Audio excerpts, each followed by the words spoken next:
Hello, and welcome to Past, the podcast about those who would never rule. I'm Veronica Fortune, and this week's episode is Charles of Valois, Part 1. Welcome back. I hope you all had a lovely holiday period. I enjoyed some sunshine and beach time with my children and Philip. I think they all loved visiting Sydney and spending some time with Philip's family. Before I start today, just a quick reminder, please check out the show's YouTube page. I will be posting videos on there very soon. They'll be a bit different than the podcast, so hopefully you'll enjoy them. Philip has even built me a teleprompter for these and is helping me by making maps for better visuals. It's really helpful. And a big note for patrons, I have set up a Discord server. I'll be completely honest, I have almost no idea what I'm doing. But if you're a patron, please join us there. It's a small community at the moment, but I will try to give regular prompts to get us chatting. If you are a patron and are having any issues on there, please message me through Patreon or at my email at pastpod@gmail.com. If it's a technical question, I'll have Philip help you. If it's something else, I'll get on it right away. This will probably lead to me visiting the Rex Factor Discord a bit more too, if you're active on there. Patrons, there is also an announcement up on Patreon regarding the YouTube channel, and you have until the end of February to let me know if you don't want to be a part of this. And in the last bit of news, I have set up a website for this show, and it should be live when this episode releases. www.pastpod.com. And as always, thank you to Philip for helping with the technical side of things. On the website, you'll be able to find sources, transcripts, and links to merchandise. I hope to also blog a bit about my history thoughts and to include guest posts in the future. Now, you were probably all expecting to hear about Isabella, Clara, Eugenia, as I've said before the holidays. While starting my research for her, I ran into two rather large roadblocks. When I search her name, there are two books that come up in relation to her. Isabella, Clara, Eugenia, Female Sovereignty in the Court of Madrid and Brussels by Dr. Cordula van Wyde. And then also Isabella by Werner Thomas and Luc Durillo. Here's the problem. I can't find them. Well, I can. But the former would cost more than $250 US, and the latter is more than $100 US. That's more than I make on my Patreon at the moment. While I really love this show, this one, and the research I do, I feel that it's a bit much for me to be spending on a single subject. I would love to access these books, but sadly my local university library doesn't have them. And the closest for the more expensive book is Auckland, which I just can't imagine them sending to Australia for me. It would be a huge ask for my local university library because I'm an outside borrower, I'm not a student, and so it doesn't have the same urgency that a student would have. There is a copy of the other book in Sydney, but it's only available on site, so I will not be able to do this episode yet.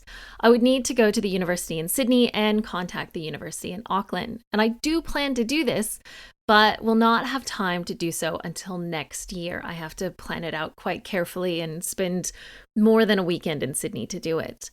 It really is something that I want to do, but I will include the JSTOR link to the journal articles I found for Isabella, Clara, Eugenia for all of you to read. They'll be on the website and I'll include them in the show notes. I highly recommend having a read of these. I found them interesting not just for the mentions of Isabella, but also for the discussions each had about the time she lived in and the culture of her court that she encouraged and was quite instrumental in. She is a fascinating woman. Instead, today we'll be looking at Charles of Valois, who was Isabella Clara's 8 times great-grandfather and the founder of the Valois dynasty. I will point out before I even start that I find it odd that we call this dynasty the Valois dynasty.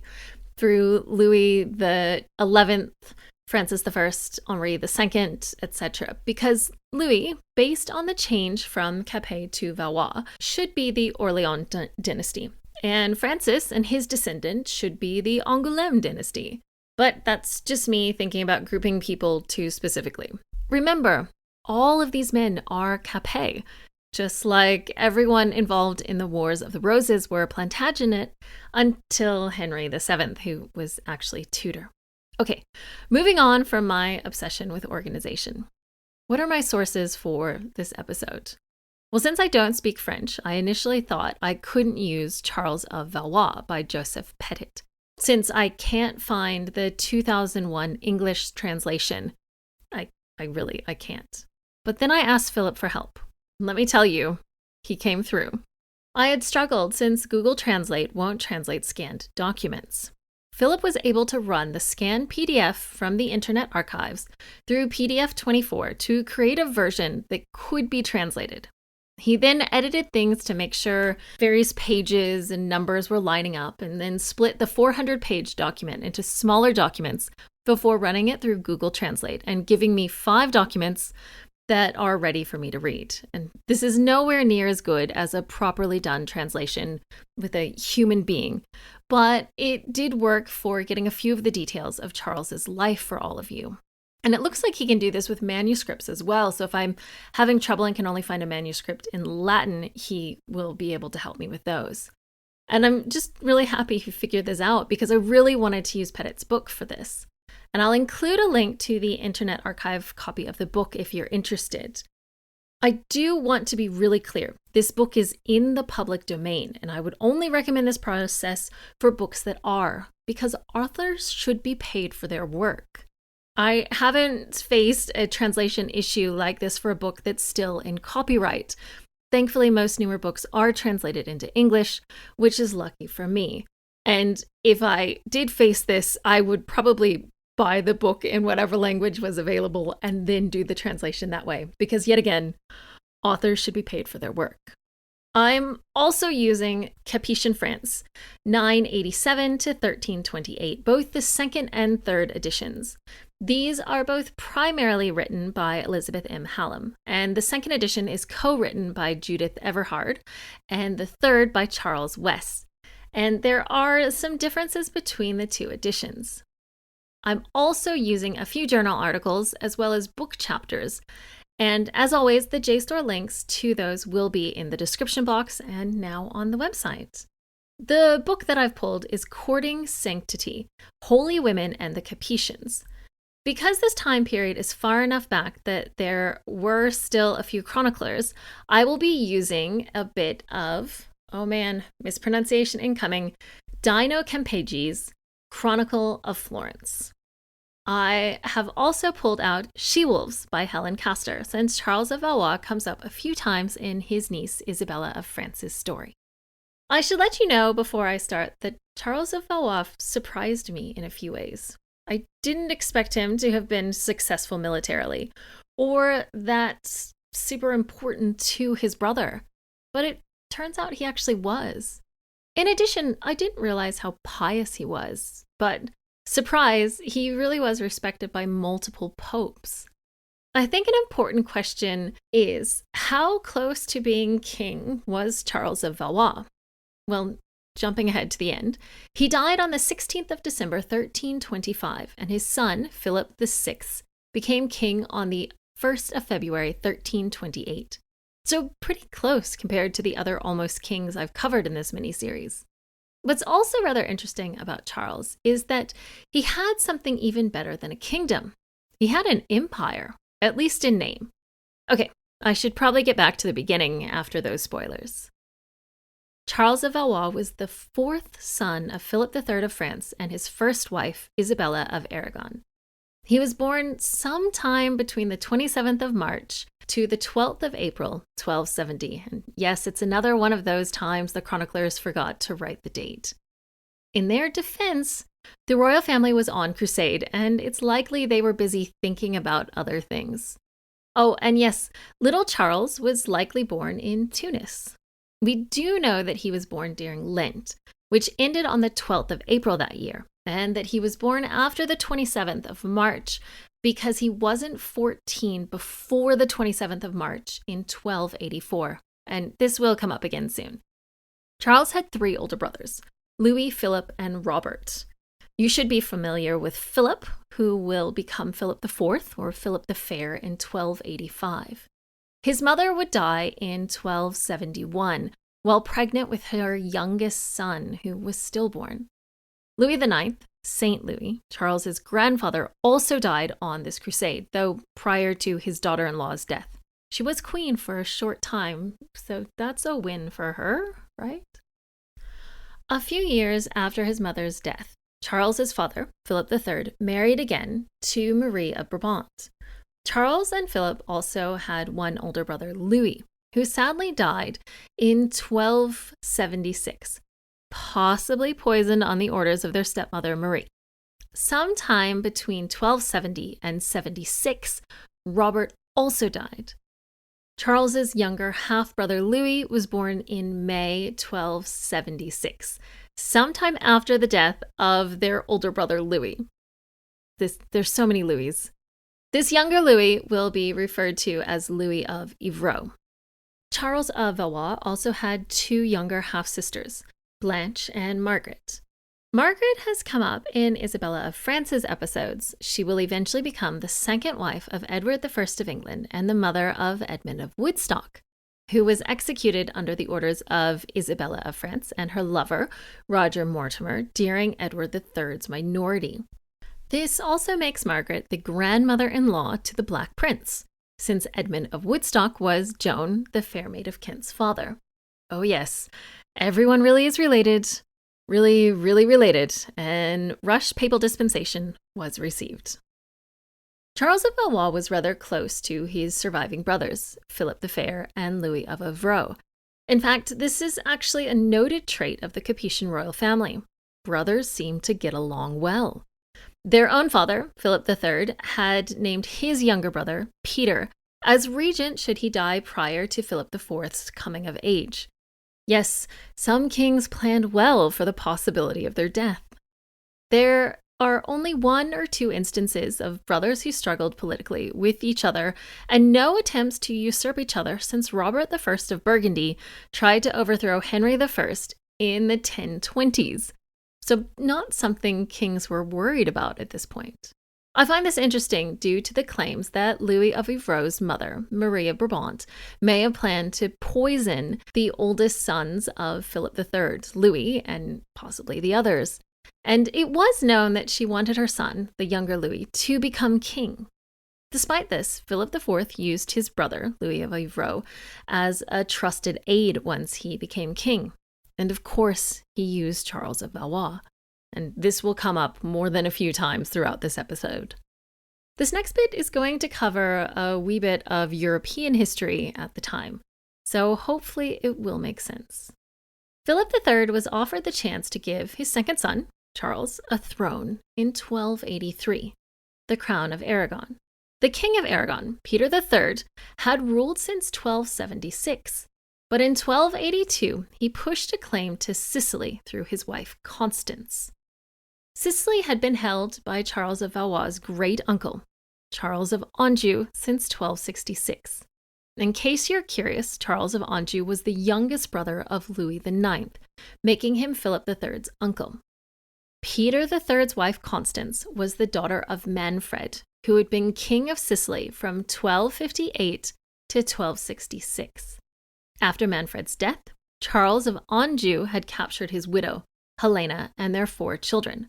Constance was the daughter of Manfred's first wife and had been married to Peter III before her father's death. 2 of her brothers and her stepmother died in Anjou's captivity. Her sister and her youngest brother survived, but were not able to take back Sicily. So, how did any of this lead to Philip III being offered Aragon for his not yet 13-year-old son? Well, when Peter III decided to put his claim on the board in 1280, he received permission via a diplomat from the Pope, Nicholas III, to go into Sicily and attack Anjou's forces. All looked good, except Nicholas died in 1280 and was replaced by Martin IV.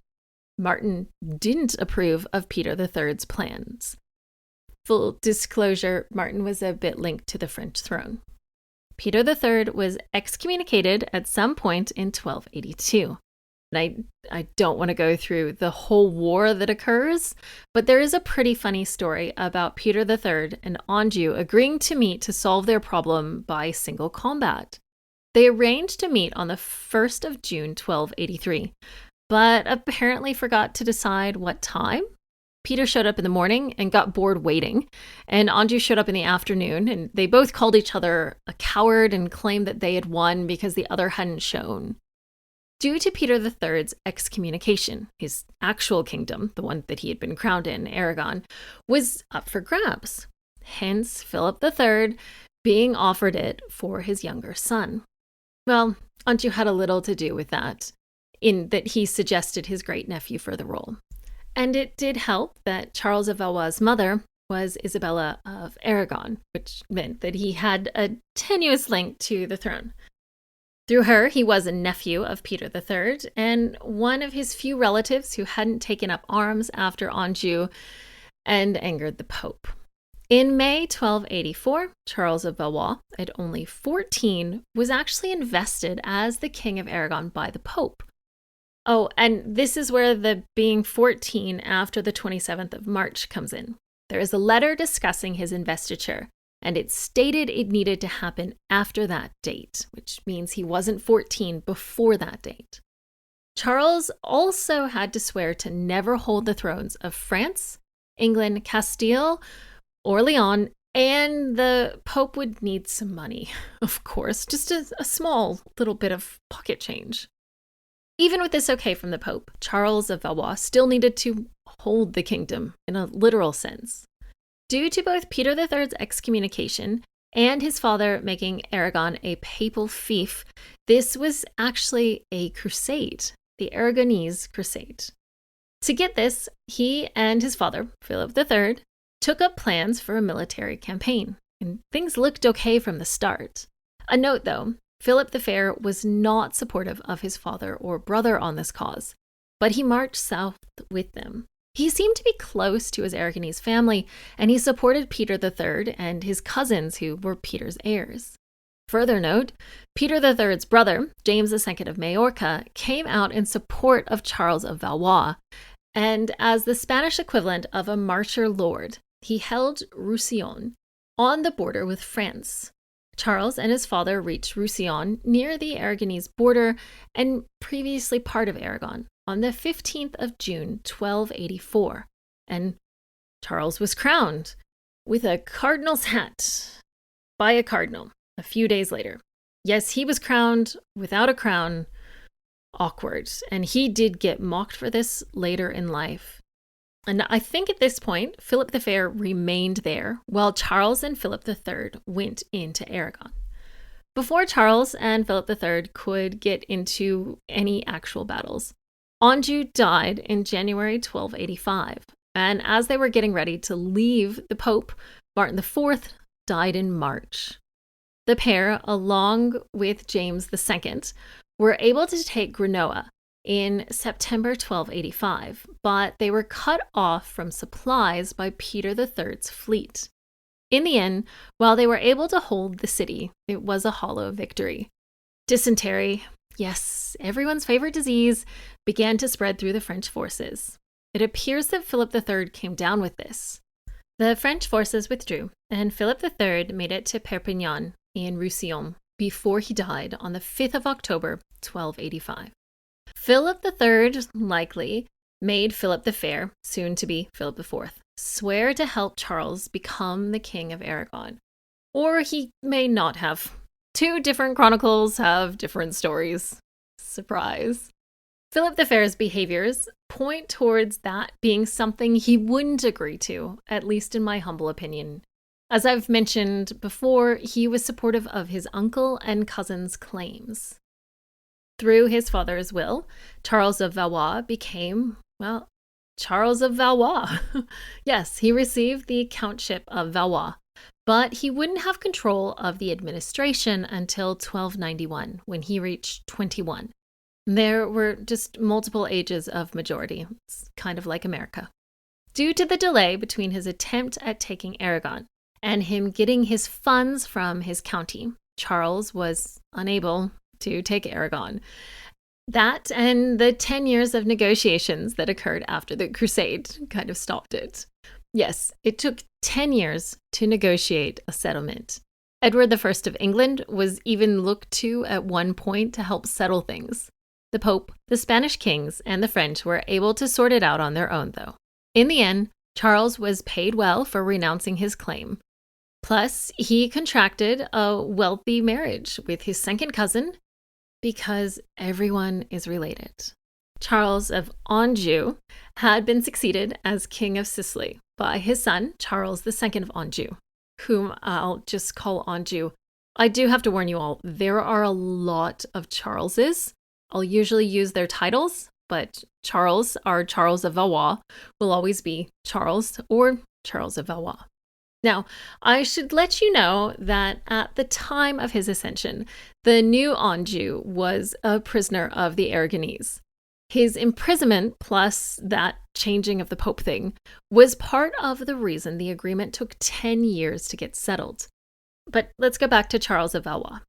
The younger Anjou's daughter, Marguerite, was the perfect age for marriage. Really, she was about 18, which isn't the worst we've seen.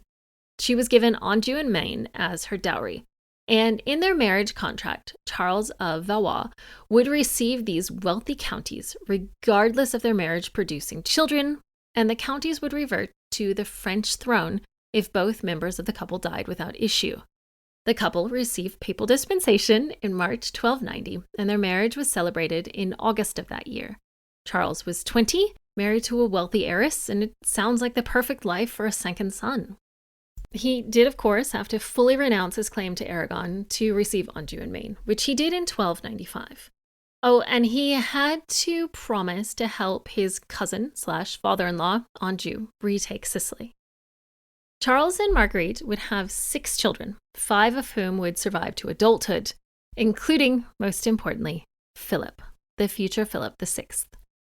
Marguerite will die in 1299, and hers and Charles's son Philip will become the Count of Anjou and Maine at that point. I wish I could share more about her, but she sadly doesn't come up a lot in history. Based on the date of her death and the date of her last child's birth, I would wager complications from birth contributed to her death. She was survived by her 5 children, Isabella, Philip, Joan, Margaret, and Charles. With 5 children, Charles really didn't need to marry again, but he will. In fact, while his first wife was still alive, Catherine, the titular Latin Empress of Constantinople, was looking for a husband. She had planned 3 other betrothals prior to finally getting married. Her second betrothal actually came up around the time Charles and Marguerite married. She had agreed to marry Frederick of Aragon, Charles of Valois' cousin and a rival for the Aragonese throne, plus the future king of Sicily. Frederick would have had to renounce his claim to Sicily and assist in reconquering Constantinople. But Philip IV, Charles's own brother, didn't approve of this option. Obviously, Charles of Valois couldn't be on offer while his wife was alive. But once I get to the right point in this story, Catherine will come up again. And I will even explain a bit about the Latin Empire of Constantinople. But first, back to Sicily. Now, without going through the entire history of Sicily and Naples, both were part of Charles I of Anjou's kingdom, Sicily. Peter III, the one of Aragon, was also Peter I of Sicily, and he had taken the island portion. But the Angevins, what one of Anjou is called, still held the mainland. Spoilers here, the Angevins will not retake the island, which will remain the Kingdom of Sicily. They will maintain the mainland portion, which we call Naples, for a few more generations, and after that, Naples gets super confusing. While this mainland portion shouldn't have been called Sicily, it still was in some cases, which means, spoilers, in 1816, when Naples and Sicily were reunited, the new country they formed was given the name the Kingdom of the Two Sicilies. This has nothing to do with Charles of Valois, but it's something I find rather fascinating, and I will get to Charles's attempts to retake Sicily for his father-in-law soon. First, though, Charles of Valois needed to help his brother out. Jean de Vienne, the Count of Hainaut, had been plundering churches that were under Philip the Fair's protection. Charles of Valois was active militarily, as most sons and brothers of kings were. But unlike other kings, his brother wasn't. Philip the Fair really didn't do much battle himself. Thankfully for Charles, Jean capitulated quickly with only a minor show of force on France's part, which is a win. Not long after sorting this problem out, Charles of Valois was given a few nice things from his brother. He was made the godfather of his nephew, Charles. This younger Charles is the future Charles IV, but until he becomes such, I'll call him La Marche, since he was the Count of La Marche until he became king. Oddly, while researching all of this, I found out that Charles of Valois was also the godfather of Charles IV's future wife, Blanche of Burgundy, which is a little awkward in the long run, with her eventually being accused of adultery and all. Just think back to the Capetian miracle inns. Then, as if the ceremonial gift wasn't enough, Charles also received the County of Alençon in 1293, which is how his descendant, that Alençon, became, well, Alençon. For non-patrons, that Alençon came up in Joan of Arc's special episode, and he's rather interesting. He is also Charles of Orleans' son-in-law, so an overall fascinating character in history. Philip the Fair also awarded his brother the churches of Anjou and Maine, with the exception of Angers and Le Mans. This means that Philip would get a portion of the revenues from these churches and have a bit of a say of what goes on. And with that brotherly gift, I will pause for this week. I'll be back next week with part 2, and I'll see you all then. Thank you for listening to Past. I can be found on Twitter, Instagram, and Facebook at PastPod. That's PASSEDPOD. Please feel free to email me at pastpod@gmail.com. I have a Patreon that can be found at patreon.com/pastpod.